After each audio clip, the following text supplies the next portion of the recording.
I think LinkedIn is just so underrated when professionals look at it, they just think it's a way to post and maybe connect with a few people.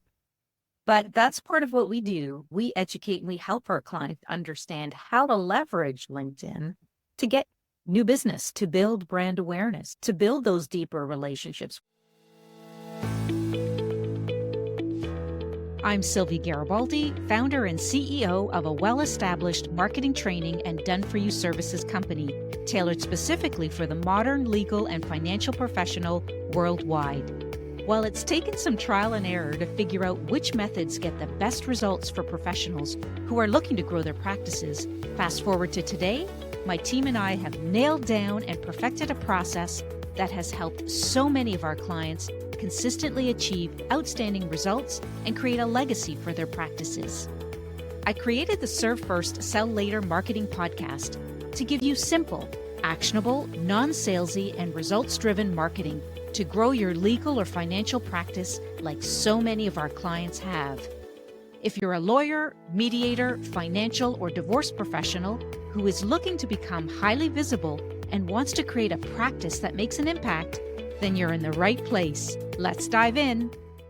Hello, everyone, and welcome back to episode 29 of the Serve First, Sell Later marketing podcast. And in this episode, I'm really honored to have two very special guests who will be sharing their experiences in growing their professional practices, and we are going to be going deep. So our guests are powerhouse experts in the mediation space, Layla Balakane and Jennifer Turando.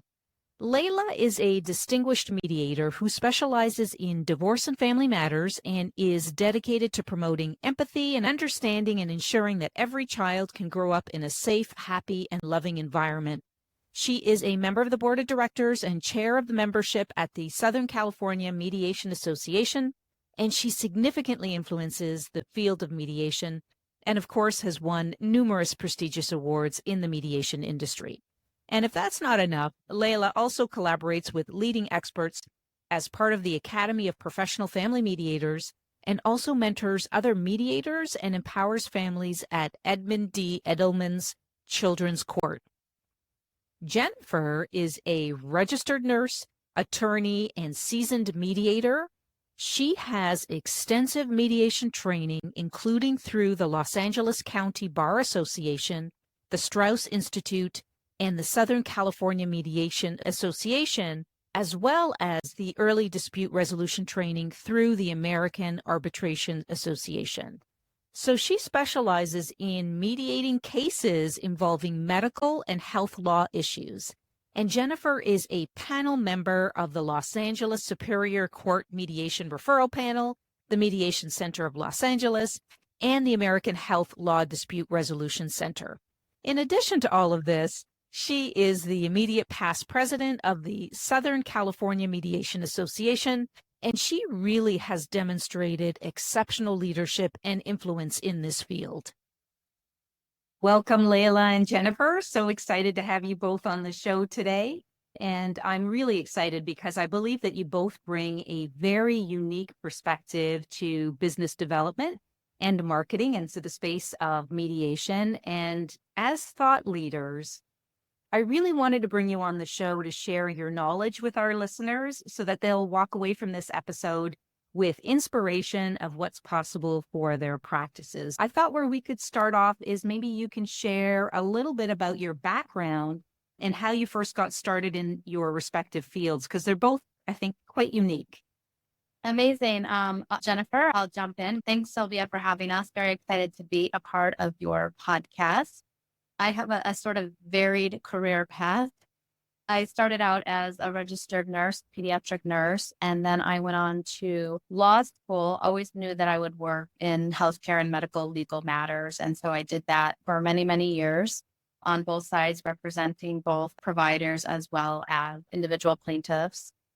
And then I was representing physicians in contract negotiations. And I saw this little flyer for mediation training. And I thought, wouldn't that be interesting to improve my negotiation? I had always gone to mediation just as a party, took the course, and I was hooked.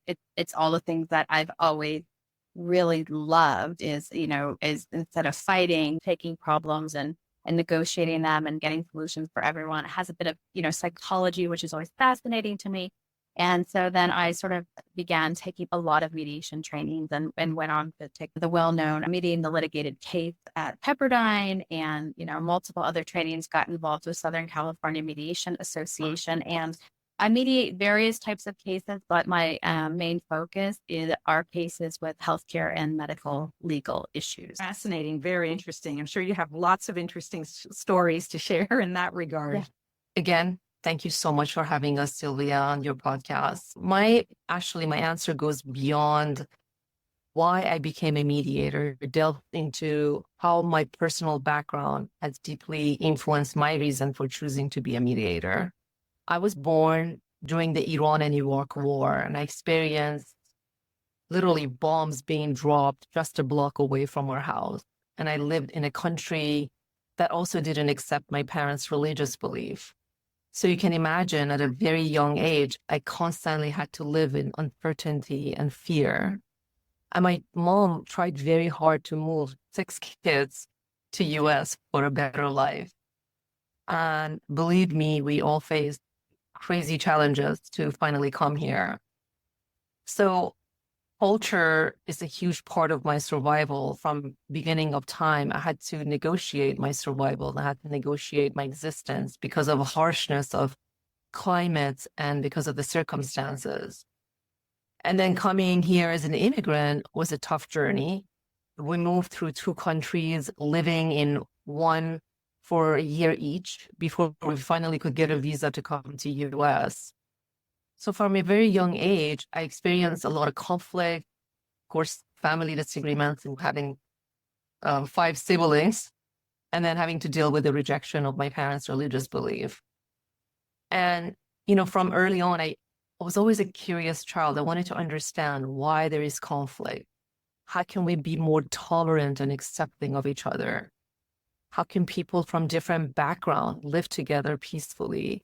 So this is why I decided to study negotiation, conflict resolution, and peace building. And the master's program completely changed my life. I learned about mediation. I instantly fell in love with it. But I felt like if I was going to be a mediator and wanting to take on the responsibility of understanding that I'm given the honor of being an intimate part of other human beings' lives, and interjecting myself into that, I think it's important to have certain guidelines for myself. I feel like I have a duty before I start to examine and assess others, to examine and assess myself. And there are 2 general pieces. One is, how do I feel about conflict? If I don't like it and it scares me too much, and I start setting all kind of rules for my clients because I want to keep myself away from conflict, out of my own comfort, and it's at their expense, I felt like that's a problem. At times I play the role of mediator with my family, and I always enjoyed it. So, mediation is more than a career choice. It was more natural accumulation of a life lived in this diverse setting. And then I had to learn about human interaction and cultural differences. And each of these experiences prepared me to be a better mediator. But in terms of my educational background, it's also quite unique in terms of how I came to learn about family law. I was trained under retired judges, many, many experienced mediators, family law attorneys, and over time, I have collected over 1,200 pages of notes from all my trainers.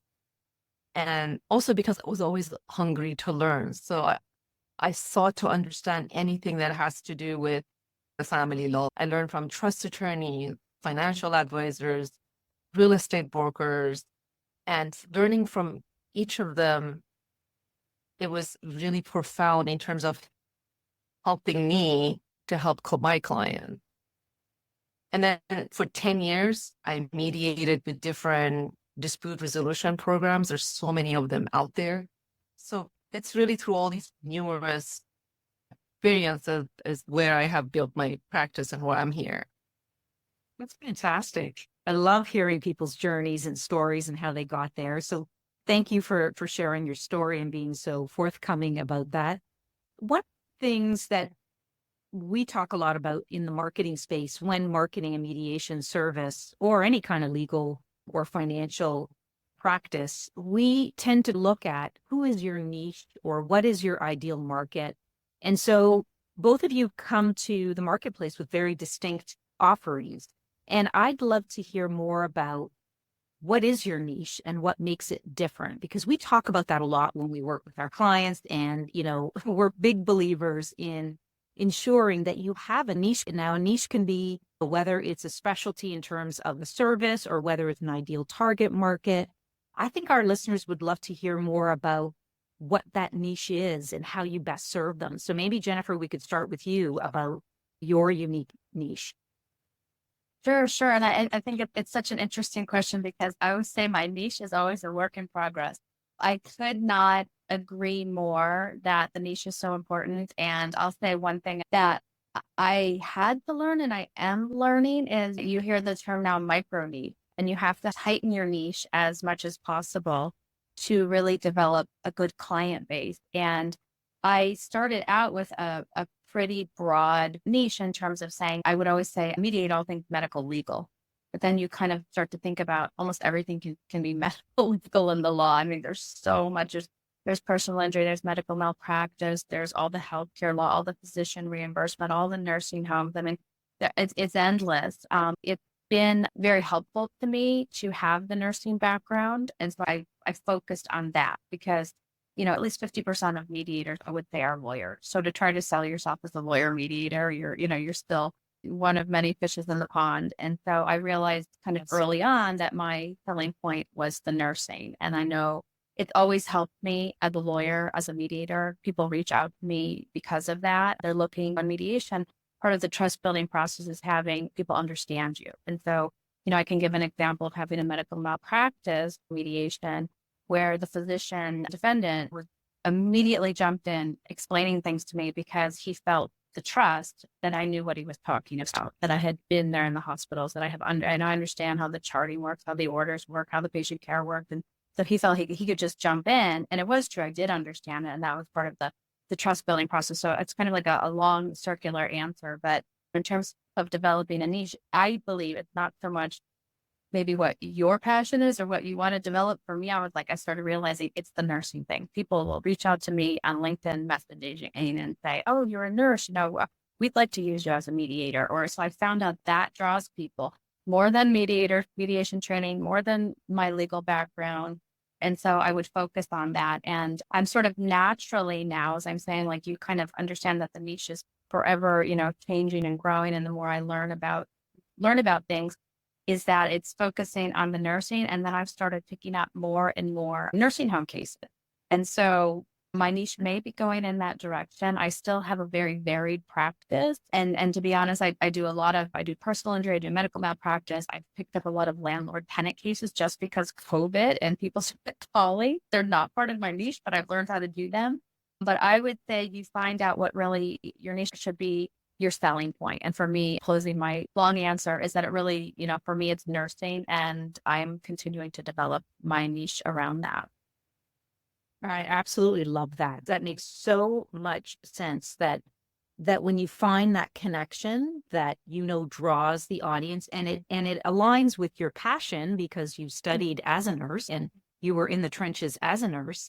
And so using that as a powerful tool to start to attract an audience that has a need for that, like nursing homes, for example, which I think is absolutely brilliant, that there is a need for mediation in the nursing home industry. And I think that you've tapped into something that's quite interesting. And you're absolutely right. It does change. So the niche will grow, it will develop, it may, change over time. And I also think that sometimes the market tells us what the niche should be based on the demands and the needs. And so to be able to adapt to that is so important. And it sounds like you're doing that. So congratulations. Intriguing for sure. Thank you. Layla, I'd love to hear more about your niche. I know yours is quite interesting as well and how you started in that area. Well, I want to say that I really do agree with Jennifer, because the niche does grow and change. And I mean, look at with AI coming out, it just is going to keep moving us to a different direction. And like you mentioned, true. Sylvia, it's also with the market. But, I think with my passion for just my deep commitment for mediation was one, is I always wanted to ensure that every child has a chance to grow up in a safe and happy home. And it was very clear from the beginning, I wanted to work with family, given everything that I went through from my childhood to my experiences in life. I wanted to make sure that in terms of marketing, it's important to focus on only one area. I think that was really important to me. And I truly enjoy just focusing on what can I bring to the family that's different. And like I shared, I really truly go above and beyond. I can give an example. I had a client come in it was a house they purchased after their divorce. And I wanted to make sure that they're making the best decision for themselves in terms of when you have to sell a house, there's going to be capital gain taxes, and then there's going to be, if somebody's going to put the title on their own name, they could be reassessed for taxes. So I wanted to make sure, how do we get them not to have to pay these taxes? How can we protect them? So I talked to a forensic accountant colleague. I spoke with a real estate attorney colleague. So I try to really go above and beyond to make sure that even though if it's not my job to do in my role as a mediator, but I want to make sure that they are well informed about the decisions they're making. And that just shows how much I have passion for this job in making sure that I use all my resources so my clients are well informed about the decisions they make in my practice. So would you say, Layla, that your niche is like family law and divorce? Yes. Yeah. Clarifying that. Yeah. My niche would be divorce and professional family mediation. So anything that really falls under the family law umbrella, Right. that's something that I do handle. Fantastic. Yeah, I love that. I love how putting the child first, especially divorce mediation or family law, always putting the child first is a niche in itself, right? So that lends itself to so many different places that you could take your practice, and different organizations and associations that you need to align yourself with when you have this niche. So it dictates where you're going to market yourself. Yes. And because I'm an advisor at Elderman Children Courthouse, it was very important. We're dealing with some of the toughest cases here, dependency court cases. And I wanted to make sure that when I train the mediators, that they have complete, comprehensive parenting checklist. So parents can avoid future conflict in terms of having come back to mediation. So we cover everything. Fantastic. Yes. So important. I always say the work that mediators do, that the legal community does, is so important and really can make a huge difference and an impact on people's lives. So I congratulate you both for the important work that you do. It's not easy work, but it's absolutely necessary to help the community and help families at large and people that are struggling and need your support. So what would you say are your best practices or some of the best ways that you have experienced in growing your practice? And whether that's from a branding perspective, whether it's bringing in new clients, this podcast is all about marketing your professional practice. And I know our listeners are hungry for that information. As two very experienced professionals with different niches, I would just love for us to talk about what are some of the best ways you have found to build your practices. Sure. I'll jump in. I think from one of the things I always tell new mediators, I always say, there's so many wonderful professional organizations for mediators, and those are amazing, but it's really important to be sometimes the only mediator in the room and to put yourself in places where you're the only mediator. And so I follow that because I mediate only litigated cases, meaning the party in the mediation are represented by attorneys. So that means I'm 100% hired by attorneys. And for that, with my legal background, I've been fortunate to lean on attorneys that I've known for years, just making sure that they know that I am mediating cases. I was able to join the Mediation Center of Los Angeles, which is a panel that the court refers cases to. So that's been helpful just in terms of you're not necessarily marketing, but finding out what, opportunities are available and, and get cases through that. And then meet attorneys through that who will also pass on my name or use me again. And another thing that I've done, and I truly saw this as a need, for people who've gone to law school, but law school can be very sort of,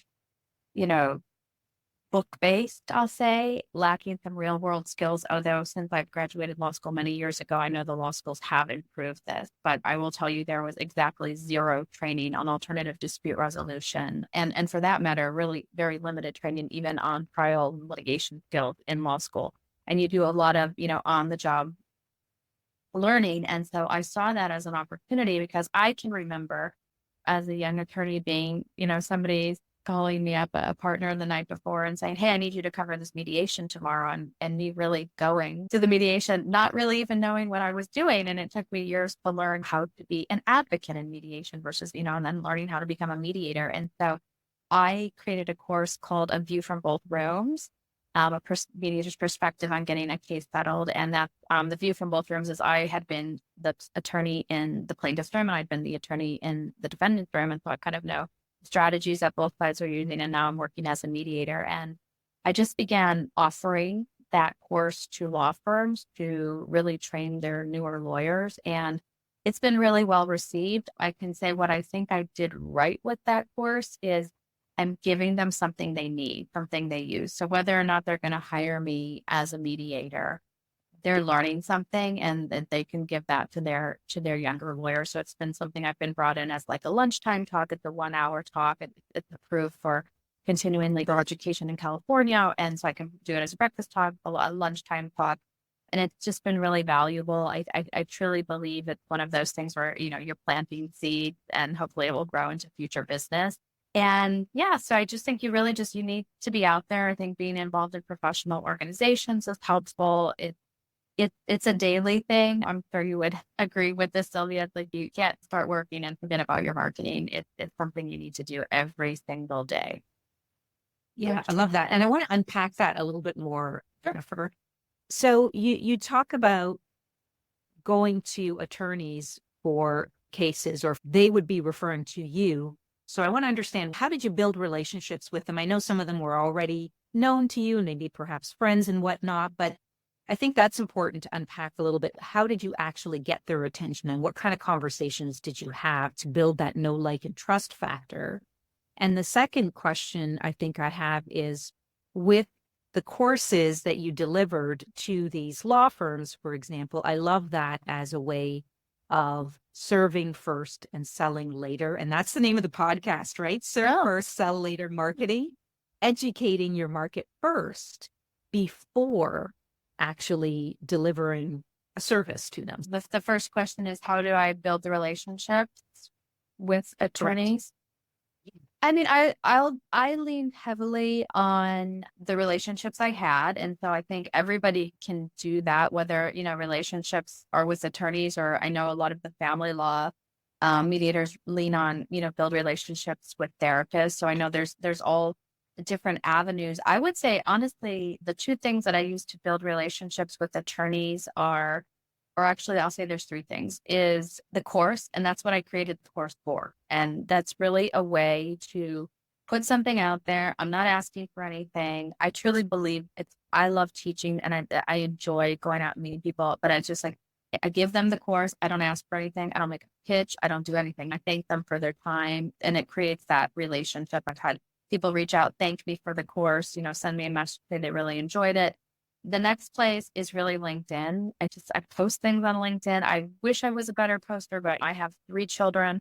There's only so much time in the day between the cases I'm mediating and the things I'm doing. And I have a million ideas of the things I want to post, but There's also reality, but you know what? Just posting and being out there and getting to know people, people are interested. I try to be helpful. I truly believe it's important. There was a case last week that had to do with these click wrap arbitration agreements when you go online and you're trying to get an app to work. And so you're just saying agree, nobody reads it. And there was an arbitration agreement in there. And usually the court upholds these. And finally, they denied the arbitration agreement because they knew exactly what it was folded into all this other language. So I try to put something helpful out there. I think I appreciate when people provide me helpful stuff rather than saying, hey, it's Jennifer, call me, hire me to do a mediation. I try to put something helpful out there. And then the third is really the old-fashioned networking way. I was part of a bar association, attorney networking group. It was a little bit awkward. I'm way more of an introvert. But from the 50 or so people that were in there, I've had, I would say there's like 2 relationships that have kept up. And one of them is an incredibly strong referral relationship for me. And so I guess if we're saying planting seeds, saying, all different types of vegetables in the garden and how different things grow. And some don't. I love that. Yeah, you shared some really great ways to help people if they want to build a relationship with a particular target market. Like in your case, it was attorneys. What are some of the great ways to do that? I'd love to hear from you, Layla. What are some of your best practices? I love that you shared, Jennifer, about building relationship, because I truly believe that is the number one key factor in making you become a successful mediator. I'm on the board of directors for both Southern California Mediation Association and Academy of Family Professional Mediators. These 2 organizations are incredibly helpful if anyone is interested in the field of mediation. And of course, in this role, I feel like an amazing opportunity to connect and network. And through these 2 organizations, we created this other committee, meaning we went and sought after all the mediation organizations around the world, and we connected with them. And then we helped showcase their training on social media. And I love being on social media. Jennifer knows this. And we just wanted to strengthen our global mediation community. So I decided, given that SCMA, Southern California Mediation Association, and so many of the people when I first started came out of school, helped me shape my career today, I wanted to give back. So what I decided to do when they asked me to be running the family professional development group for family mediators, and we also meet once a month, I wanted to bring top seasoned trainers, these experts from around the world. And you won't believe some of them are in South Africa or Australia, and they're willing to get up at 2 a.m. or even France and come to our training. Also, another thing that I wanted to give back to SCMA and also APF and these 2 organizations is that I did a lot of webinars teaching at different universities. Like Jennifer said, just giving back is very important and building on that relationship. Also, after the pandemic, I hired an SEO specialist, and that really also did help with me getting more clients. That was also very helpful. But I think it's a combination of everything. Building your practice in terms of connecting with people, just contacting people in LinkedIn. And that's such a great way to build you. That's how we met you with APFM, and you were so generous and came and spoke to our committee. This is how we end up working together and networking with each other. I think LinkedIn is just so underrated from when professionals look at it, they just think it's a way to post and maybe connect with a few people. But that's part of what we do. We educate and we help our clients understand how to leverage LinkedIn to get new business, to build brand awareness, to build those deeper relationships. We're a global company. We are all over the world. And so for us, we connect. LinkedIn is one of our key tools to link with other professionals who want to build relationships with us, may need our services. And I think that LinkedIn, you're absolutely right, is a powerhouse and is so under leveraged. And I think that that's another great area that professionals can use to grow their practices. But you've touched on a really important thing, Layla. I know both of you are very big givers to the community of professional associations. I know you've sat on these boards, you continue to sit on some of these boards. I'd love to hear a little bit more about those relationships and how you develop those further. Sure. Again, Jennifer, I'll jump in. I am the immediate past president of the Southern California Mediation Association, and that was really a journey, and I can't recommend it enough. I got involved in the organization because I was just in the mode that I just wanted to learn everything about mediation. And I made a really concerted effort to immediately join a committee and to start to do things in the organization. And that just continued through the relationships that I made, and I never looked at it as building my business, honestly, because I didn't even have time during that year to have those thoughts. But it really does. I would be shocked with people that would come up to me at an event and know me. And I'm very much an introvert. And so it was always shocking to me. And people that would reach out to me with cases. And I truly believe just, being the face, I was a huge believer, and I did not love doing this, but I was a huge believer. When I was SCMA president, and Layla knows that I filmed a video every single month for the president's message that went out. And it was like so funny. Like, I'll see someone like, I love your videos. I'm like, oh no, not the videos, but I got a reputation. I filmed one in my backyard once. So it's kind of funny, but just doing those things, it really helps build my business. But there's also a deep satisfaction from just being a part of it, which pays in other ways than paid cases. So I can't recommend being involved enough to your listeners. I just want to say, Jennifer, you're being very modest, and she did such a beautiful job, Sylvia. I'm sure. Thank you. Thank you. A lot of coffee. But seriously, it makes you step out of your comfort zone. Oh, yes. Yeah. And then the connections that you make are tremendous, right? Because you're put in this place of thought leadership as someone, as the leader of this organization. Your credibility jumps up instantly, and you're building deeper relationships with people, and you're stepping outside of your comfort zone. So it's all a win-win. But you're absolutely right. There is a lot of work and effort that goes into sitting on boards, but what you get in return can be tremendous as well. If I can jump in, Sylvia, it really has been an incredibly rewarding journey. I mean, look, I got to meet Jennifer because of organization. When I came back from Northern California, I finished my study and I came back to LA. And I remember that I started contacting mediators in Los Angeles. And that's how I learned about Southern California Mediation Association. But it's not just about, building networking and getting training. It's also about connecting with people, which was the most important part of it. Colleagues that I feel like they're my close friends now. I think it's such a rewarding journey for me to be part of this organization, because there were so many people who believed in me and spent hours and hours in training me. And this is why I wanted to give back to the organization by running these family law professional groups for family mediators. And your name just kind of gets out there, then they start contacting you. After SCMA was APFM, they wanted me to join them as well. And then now they're asking me to join in the committee, because you gain credibility and they see your work and your commitment. Fantastic. I love that. I guess there are different associations and groups that you have connected with. I understand that there's Southern California Mediation Association, and there's also, I believe you mentioned ARC as well. Yes. So with ARC, I like to say a little something about them, because I just finished my master's program, and this organization they were so supportive.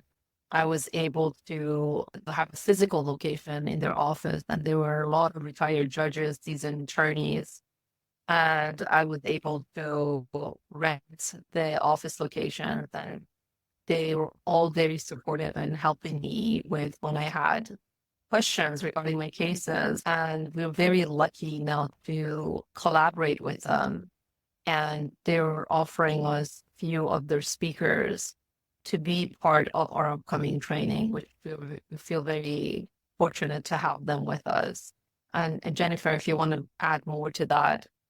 Sure. Layla and I were talking about meeting people and through the mediation community, and we met through SBMA. I don't know if we fully disclosed that. And it's like kindred spirits in terms of both our passion for mediation and for being entrepreneurs. And I think we immediately started just always when we would get together, we would be able to talk and talk and talk about, all of our passion for mediation and growing practices. And we started to see a need to develop a mediation training. And as part of the Southern California Mediation Association, both being past president and being on the board, we know that they were frequently getting calls for people seeking mediation training. A lot of mediation trainings did not come back after COVID. And so Layla and I decided that we wanted to develop a mediation training. And I'm going to have Layla talk about that, but I'll throw something kind of important out there and where ARC really ties into this is I think at the end of 2022, the California court system, every year the court system puts out a report on their cases.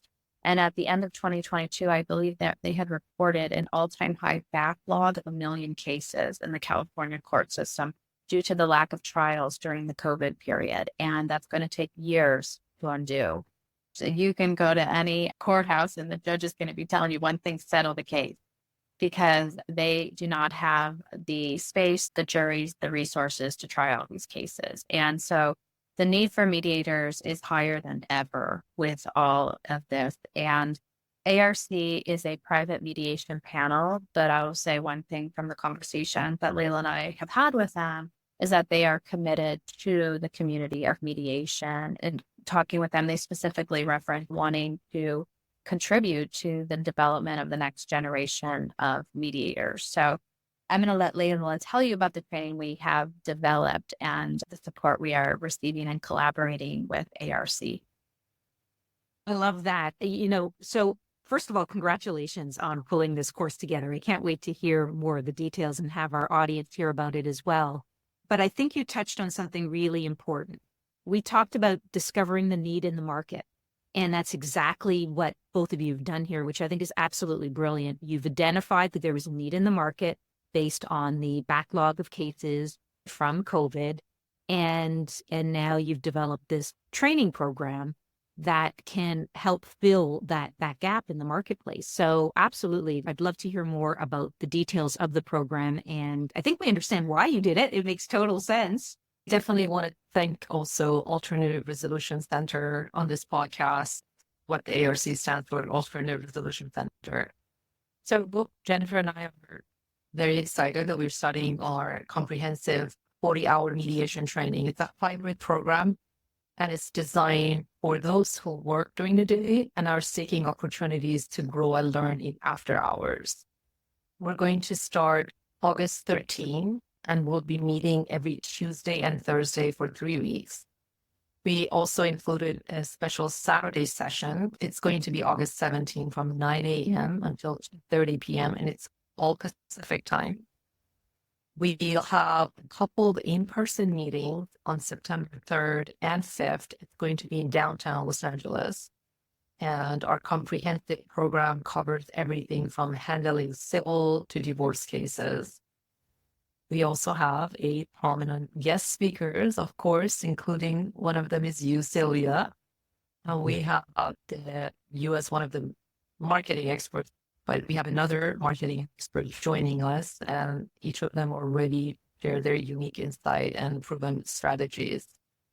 We meet in DERPA compliance, which is a requirement set forth by the Dispute Resolution Program Act. And we also want to share that our training is going to go beyond the traditional lectures. We want to enhance learning and engagement. Plus, we offer ongoing support after the training.